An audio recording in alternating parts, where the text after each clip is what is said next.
सबको नमस्कार। मैं डॉक्टर श्रीधर पेड़ी, क्रिस्तु जयंती महाविद्यालय के हिंदी अध्ययन विभाग के अध्यक्ष। आज मैं आचार्य रामचंद्र शुक्ल द्वारा लिखित श्रद्धा भक्ति निबंध का एक संक्षिप्त विश्लेषण करने जा रहा हूँ। यह श्रद्धा भक्ति निबंध आचार्य रामचंद्र शुक्ल द्वारा लिखित चिंतामणि निबंध संग्रह से लिया गया है। इस निबंध संग्रह में भाव या मनोविकार, कविता क्या है, श्रद्धा भक्ति, घृणा, तिरस्कार, ईर्ष्या जैसे मानवीय भावनाओं को देखकर, उनको पहचान कर, उनको शास्त्रीय रूप से, वैज्ञानिक रूप से हमारे सम्मुख प्रस्तुत करते हैं। इस निबंध की विशेषता यह है कि हमारे मन में आए हुए भावनाओं को किस प्रकार फ्रेमवर्क देना, एक परिधि या एक चित्र या एक ढांचा बनाना आचार्य रामचंद्र शुक्ल को ही साध्य है और दूसरा कोई नहीं कर सकते। जैसे कि किसी से आप प्रश्न पूछिए, प्रेम क्या होता है, प्रेम का विश्लेषण वो ठीक तरह से नहीं कर पाते, मगर प्रेम करते हैं, प्रेम हो जाता है, यह सब कुछ तो है, मगर इस प्रकार विश्लेषण कैसे कर सकते हैं? यह साधारण बात है। अभी आप छोड़िए कि गुस्सा क्या होता है, क्रोध क्या होता है, तिरस्कार क्या होता है, घृणा क्या होता है, ईर्ष्या क्या होता है, इन सब के बारे में जानकारी अनुभव करना अलग बात है, मगर उन्हीं अनुभवों को शब्दों के द्वारा किसी पाठक के सामने प्रस्तुत करना अत्यंत कठिन बात है। तो प्रस्तुत निबंध श्रद्धा भक्ति में तीन विचारों का यहाँ जानकारी देते हैं। एक प्रेम, दूसरा श्रद्धा, फिर बाद में तीसरी भक्ति। तो हम लोगों को किसी वस्तु या व्यक्ति के प्रति एक आकर्षण होता है, उसको हम प्रेम कहते हैं, और वो शाश्वत है या नहीं पता नहीं है, मगर प्रेम में हम कर बैठते हैं। मगर श्रद्धा क्या है? फिर श्रद्धा किस प्रकार होती है और ये प्रेम और श्रद्धा में क्या अंतर है? फिर बाद में श्रद्धा और प्रेम दोनों मिलकर किस प्रकार भक्ति के रूप में परिमार्जित हो जाती है, और वो भक्ति का सही व्याख्यान क्या है? श्रद्धा किस संदर्भ में, किस ओर, किस व्यक्ति को, किस कारण होता है? इन सभी विचारों की जानकारी, यानी प्रेम, श्रद्धा, भक्ति, इन तीनों की जानकारी श्रद्धा भक्ति निबंध में आचार्य रामचंद्र शुक्ल जी हमारे सामने प्रस्तुत करते हैं। वो कहते हैं, पहले एक स्थायी आनंद पद्धति हृदय में स्थापित हो जाती है, या किसी जनसाधारण व्यक्ति या वस्तु के प्रति हम लोग के मन में एक हैप्पीनेस, एक कंफर्टेबलनेस, जिसको स्थायी यानी परमानेंट आनंद पद्धति प्रस्तुत हो जाती है, तो उसको हम क्या कह सकते हैं? उसको ही हम लोग श्रद्धा कह सकते हैं। जैसे कि उसके प्रति हम लोगों को एक रेस्पेक्ट है, एक अटैचमेंट है, उस अटैचमेंट से हम लोगों को थोड़ा सा सुख मिलता है, थोड़ा सा आनंद प्राप्त होता है, एक तरह का कंफर्टेबल महसूस होता है। इस प्रकार एक स्थायी आनंद पद्धति को हम लोग श्रद्धा कहते हैं। स्थायी का मतलब परमानेंट आनंद पद्धति को हम श्रद्धा करते हैं। जैसे कि इस आनंद पद्धति में एक उद्देश्य होता है, उसको, उस उद्देश्य को, वो उद्देश्य क्या है? वो उद्देश्य यह है कि विश्व कामना ही श्रद्धा की प्रेरणा का मूल है। जैसे कि अगर आपको कोई व्यक्ति अच्छा लगे, वो अच्छा क्यों लगता है? क्योंकि वो विश्व कामना यानी दूसरों के सुख के लिए, यानी दूसरों के सुख के लिए वो काम कर रहा है, उसके काम करने के ढंग को देखकर हम लोग आकर्षित हुए हैं, और उसी प्रकार हम लोग काम करने लगते हैं या उसको सपोर्ट करने लगते हैं, धन के रूप में, मन के रूप में, और तन मन धन तीनों रूप में उनके साथ हम लोग खड़े रहते हैं। इसीलिए हम उनके प्रति, उस व्यक्ति के प्रति, उस तत्व के प्रति, उस किताब के प्रति, उस ग्रंथ के प्रति, उस धर्म के प्रति श्रद्धा व्यक्त करते हैं। तो ये श्रद्धा भक्ति निबंध की श्रेष्ठता है। इसका मतलब क्या है? हम लोगों को किसी एक व्यक्ति, वस्तु, धर्म, शक्ति या कोई ऐसी चीज़ जिसके प्रति हम लोग को श्रद्धा व्यक्त होती है, वो किस प्रकार श्रद्धा व्यक्त होती है और वो किस प्रकार वो श्रद्धा भक्ति के रूप में रूपांतरित होती है, इसके बारे में ही जानकारी है। जैसे कि ये पहले बताते हुए कहते हैं कि श्रद्धा से पहले हम लोग को प्रेम होना चाहिए। प्रेम का मतलब क्या होता है? अट्रैक्शन, जिसको आप लोग कह सकते कि इन्फैक्चुएशन इंग्लिश में। उसको होना चाहिए। एक आकर्षण हमारे सामने प्रस्तुत होता है, वो आकर्षण अगर हमारे सामने रहे तो वो बहुत ही अच्छा है। आकर्षण अगर रहेगा तो बहुत ही अच्छी तरह से हम लोग उसके प्रति तत्परता से उसके नज़दीक पहुंचने की कोशिश करते हैं। तब प्रेम आकर्षण के कारण पैदा होता है तो हम लोगों के कंट्रोल में नहीं रहता, वो स्वाधीन कार्यों को कंट्रोल नहीं कर सकता वो। जैसे कि प्रेम स्वाधीन कार्यों पर उतना निर्भर नहीं है। जैसे कि हम लोग किसी व्यक्ति वस्तु को देखकर प्रेम कर सकते हैं, मगर हम लोगों को उसके ऊपर हम लोग का कंट्रोल कोई नहीं है, कोई कर नहीं सकता। मगर श्रद्धा का व्यापार स्थल विस्तृत होता है। श्रद्धा किस प्रकार होती है? श्रद्धा का व्यापार स्थल का मतलब क्या है? श्रद्धा जहाँ फैलती है, श्रद्धा यहाँ होती है। कोई एक व्यक्ति के प्रति हम लोग एक, जैसे कि आप लोग ले सकते कि सारे भारतवर्ष के सभी जो वासी है वो सब लोग डॉक्टर APJ अब्दुल कलाम जी के बारे में श्रद्धा व्यक्त कर सकते हैं। क्योंकि उनकी शक्ति, उनका ज्ञान, भारत के लिए उनकी देन, ये सब श्रद्धा के कारण है। उनके प्रति जो हमारे आनंद पद्धति है, यानी हैप्पीनेस होता है, उनके नाम सुनते ही वही श्रद्धा है। और वो एक विस्तार है, मगर प्रेम ऐसा नहीं होता। प्रेम सिर्फ एक व्यक्ति या एक वस्तु के साथ कर सकते हैं। प्रेम में स्वार्थता होती है, श्रद्धा में त्याग होता है। और प्रेम में घनत्व, यानी जी एकीकृत, यानी जी मेरा ये प्रेमी है, हम प्रेम को शेयर नहीं कर सकते। We can not share our boyfriend और गर्लफ्रेंड। मगर कोई एक टीचर है, उनके प्रति आपको श्रद्धा है तो उनके नॉलेज को आप शेयर कर सकते हैं। उनके दिए हुए, किए हुए या लिखवाए हुए नोट्स को आप शेयर कर सकते हैं। मगर आपके प्रेमी के दिया हुआ जो गिफ्ट है उसको आप शेयर नहीं कर सकते। वो प्रेम शेयर नहीं हो सकता। इसीलिए कहते हैं श्रद्धा का व्यापार जो स्थल है वो बहुत ही विस्तार है, यानी जी एकदम विशाल है, और प्रेम का बहुत ही संकुचित है। कहते हैं इसीलिए प्रेम स्वप्न है तो श्रद्धा जागरण है। प्रेम क्या है? वो हम लोग ड्रीमिंग, सपना देखते हैं, प्रेम करने का सपना देखते हैं, हमें ऐसा होगा वैसा होगा, हम लोग देखते हैं।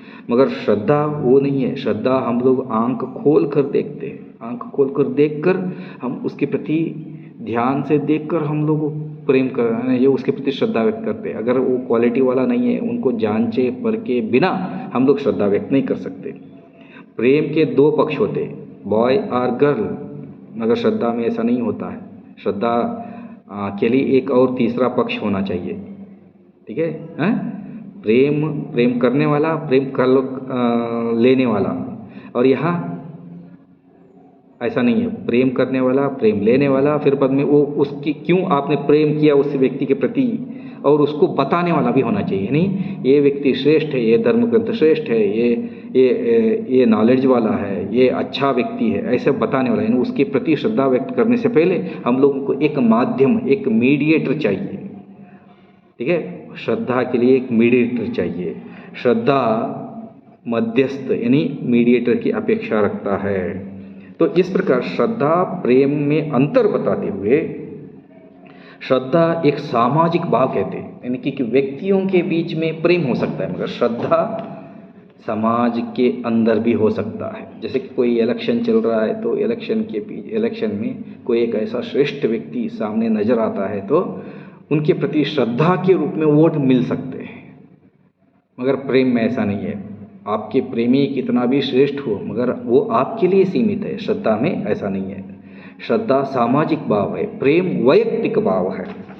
और श्रद्धालु अपने भाव में संसार को भी सम्मिलित करना चाहता है, मगर प्रेम में कभी शेयर नहीं करना चाहता, वो किसी को सम्मिलित नहीं करना चाहता। जो भी प्रेम है मुझे मिलना चाहिए। श्रद्धा में ऐसा नहीं है। श्रद्धा में सब लोगों को मिलना चाहिए। मैं उस व्यक्ति के कार्यों के प्रति एकदम श्रेष्ठ आनंद का अनुभव प्राप्त कर रहा हूँ, इसीलिए आप भी वहाँ आइए, उनके प्रवचन सुनिए, उनके साथ सानिध्य में रहिए, उनके साथ रहिए, तब आप लोगों को वो जो श्रद्धा का मूल तत्व समझ में आ जाता है। जैसे कि अनुभव के द्वारा श्रद्धा का विस्तार होता है।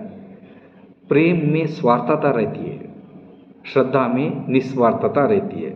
श्रद्धा का मूल तत्व दूसरों के महत्व को स्वीकार करना है, मगर प्रेम में स्वार्थ के लिए, अपने सुख के लिए, अपने आनंद के लिए दूसरों के महत्व को स्वीकारते हैं। और स्थूल रूप में श्रद्धा 3 प्रकार की कही जाती है। एक प्रतिभा संबंधी, कोई एक बहुत ही श्रेष्ठ intelligent IAS officer, IPS officer या पठन पाठन करने वाला उपन्यासक, ऐसे। नेक्स्ट दूसरा शील संबंधी, अच्छा उनका अच्छा कैरेक्टर है, भावनाएं अच्छे है, सब लोगों को बहुत ही शांतिपूर्ण एकदम अच्छे संबंध रख कर देखता है। फिर बाद में क्या है, श्रद्धा उनके लिए उत्पन्न हो सकती है जो साधना संबंधी, साधना करके उनके पास बहुत सारे फैसिलिटीज है, करोड़ रुपए है, बहुत सारी संपत्ति है, उनके पास कार है, बंगला है, उनके जो फैसिलिटीज़ है उनके प्रति भी हम श्रद्धा व्यक्त कर सकते हैं, मगर वो परमानेंट श्रद्धा नहीं है। श्रद्धावश दान में उपयोगिता का तत्व छिपा हुआ है। अगर कोई आप किसी एक व्यक्ति को पूजते हैं या उसके प्रति श्रद्धा व्यक्त करते हैं, उनके उन्नति के लिए, उनके किए हुए या कर रहे कार्य की सहायता करने के लिए आप दान देने के लिए भी तैयार हो जाते हैं। और प्रेम में ऐसा नहीं होता। प्रेम में आप स्वार्थ को रखकर दान देने की कोशिश करते हैं, या जो भी सुख मिलता है वो हमारे लिए रहे, ऐसे आप सोचते हैं। और इन दोनों का मिलन, श्रद्धा और प्रेम, इन दोनों का अगर मिलन हो जाए ना, उसको ही हम लोग भक्ति कह सकते हैं। रिस्पेक्ट देना, प्रेम करना, अटैचमेंट रखना, आनंद प्राप्त करना, इन सब के होने के बाद वो भक्ति समझ में आ जाता है। भक्ति नाम या शब्द सुनते ही हम हाथ जोड़ते हैं, क्योंकि उनके प्रति प्रेम भी रखना चाहिए और श्रद्धा भी रखना चाहिए। फिर बाद में भक्ति निकल के आ जाती है। भक्ति रस का संचार कब होता है? जब श्रद्धा रहे, उसके प्रति प्रेम रहे, उसके प्रति आनंद रहे, तभी आप लोग उसके भक्त बन सकते हैं।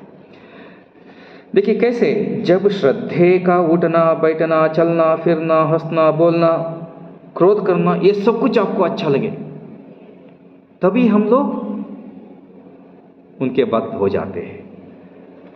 ठीक है, भक्त हो जा। और उस जब आप भक्त हो जाएंगे, उनके बारे में कोई बुरा कहेंगे तो आप सह भी नहीं सकेंगे, तब क्रोध भी आएगा। जिसके प्रति आप श्रद्धा, आनंद, प्रेम, भक्ति दिखाते हैं ना, उनकी कोई अवहेलना ना करें, उनके कोई नेगेटिव पॉइंट्स को कोई दूसरा बताए तो हम लोग को अच्छा नहीं लगता, तभी हम लोग भक्त बन जाते हैं। जैसे कि उदाहरण, राम पर अनन्य भक्ति करके हनुमान जिस प्रकार श्रेष्ठ भक्त बना, और उस भक्त बनते बनते वो उनकी श्रेष्ठ भक्ति हम लोगों के लिए पूज्य भावना होगी। अभी हनुमान चालीसा हम पढ़ते हैं अपने दुखों को दूर करने के लिए। अगर राम नहीं है तो हम लोग हनुमान तक तो पहुंच सकते हैं। देखिए जैसे कि हर गांव में राम मंदिर नहीं हो सकता, मगर हनुमान की मूर्ति तो होती ही है। इसलिए हनुमान की भक्ति, जैसे कि भक्ति आप दिखाएंगे, राम भक्ति, राम के प्रति श्रद्धा व्यक्त करने वाले भक्त भी कभी भगवान का स्थान ले लेता है। ये हनुमान का उदाहरण बहुत अच्छा है। जैसे कि अन्य राम भक्तों की भक्ति के लिए हनुमान एक रास्ता है। हनुमान के जैसे हमें भक्ति करना चाहिए। कहते कि हनुमान अपने हृदय में राम सीता को रखा था, राम सीता लक्ष्मणों को रखा था, है ना। ये बहुत सारी कथाएं आते हैं इसमें, मगर श्रद्धालु महत्व को स्वीकार करता है और भक्त महत्व की ओर अग्रसर होता है। जैसे कि भक्त और श्रद्धा, श्रद्धालु यानी श्रद्धा जिसमें होती है उसमें और भक्त में क्या अंतर, ये बताते हैं। श्रद्धालु उनके इम्पोर्टेंस को समझता है, जैसे कि भगवान राम के प्रति श्रद्धा थी, उसके लिए वो महत्व को समझा हनुमान ने, वो गया। और भक्त, राम का भक्त हनुमान के मन में किस प्रकार की भावनाएं थे, उनके प्रति, उनके लिए जान देने के लिए, उनके लिए कुछ भी काम करने के लिए तरसते थे हनुमान जी। और उस दोनों के शक्ति साधना और उनके तपस्या और उनके जीवन शैली और उनके भगवत भक्ति को देखकर हम लोग राम और हनुमान दोनों को फॉलो करते और उनके प्रति श्रद्धा व्यक्त करते हैं, उनके प्रति प्रेम व्यक्त करते हैं, उनके प्रति भक्ति भी हम प्रकट करते हैं। भक्ति का स्थान मानव का हृदय है और श्रद्धा और प्रेम इन दोनों का संयोग ही भक्ति है। श्रद्धा और प्रेम दोनों रहे तो भक्ति का जन्म हो सकता है। और धर्म पथ का अवलंबन करना भक्ति मार्ग का मूल तत्व है। जैसे कि हम किसी के प्रति प्रेम करें, फिर बाद में श्रद्धा व्यक्त करें, फिर बाद में धर्म के रूप में वो बन जाता है, एक व्यक्ति का ही धर्म बन जाता है। जैसे कि गौतम बुद्ध, को धर्म के रूप में हम लोग फॉलो करते हैं। बौद्ध धर्म उनके नाम पर ही है। उसी प्रकार श्रद्धा, भक्ति और प्रेम के बारे में इस निबंध में आचार्य रामचंद्र शुक्ल बहुत ही श्रेष्ठ रूप से इन भावनाओं का वर्णन किया है। धन्यवाद।